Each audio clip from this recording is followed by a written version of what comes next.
शिवाजी महाराज यांना विनम्र अभिवादन करतो। त्याचबरोबर विश्वरत्न डॉक्टर बाबासाहेब आंबेडकर यांना विनम्र अभिवादन करतो। वसंतराव नाईक साहेब यांना विनम्र अभिवादन करतो। सर्व महामानवांना विनम्र अभिवादन करतो।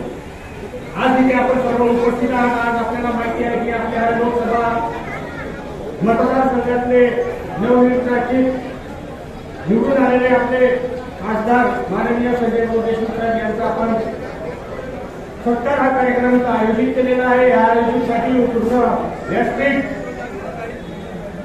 शिवसेना पक्षाचे पदाधिकारी, काँग्रेसचे पदाधिकारी, राष्ट्रवादी यांचे पदाधिकारी, आपल्या पक्षाच्या पदाधिकारी आणि मतदार बांधव, आज मी तुमच्या सर्वांचा आभार व्यक्त करतो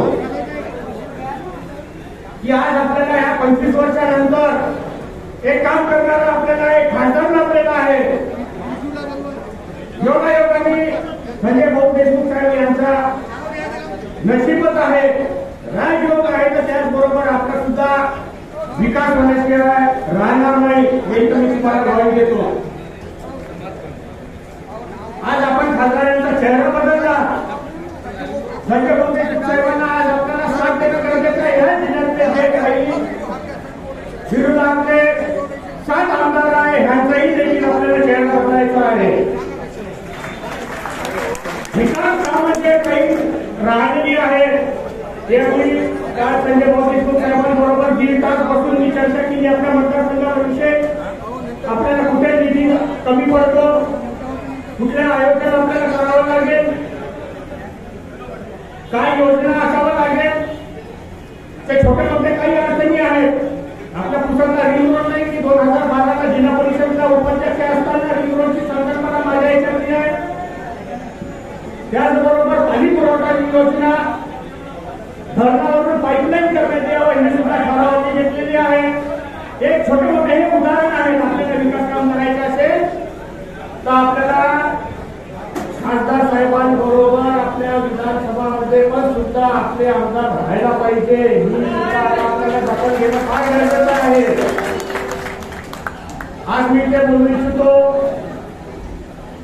माननीय राजचंद्रीताई पाटील यांना उचलमधून जी लीड मिळालेली आहे 3100ची, मी प्रेस कॉन्फरन्स घेऊन सुद्धा बोलवली, अनालाइज केलं। मी पूर्ण मतदारसंघ फिरून चांगल्या व्यक्तींसोबत चर्चा करून विचार केला की हा लीड कसा काय। शेवटी एकच निघालं त्याच्या मागे रिझल्ट हा आहे की मनोहर भाऊ साहेबांचा मोबाईलवरून सगळ्यांना संवाद करतं।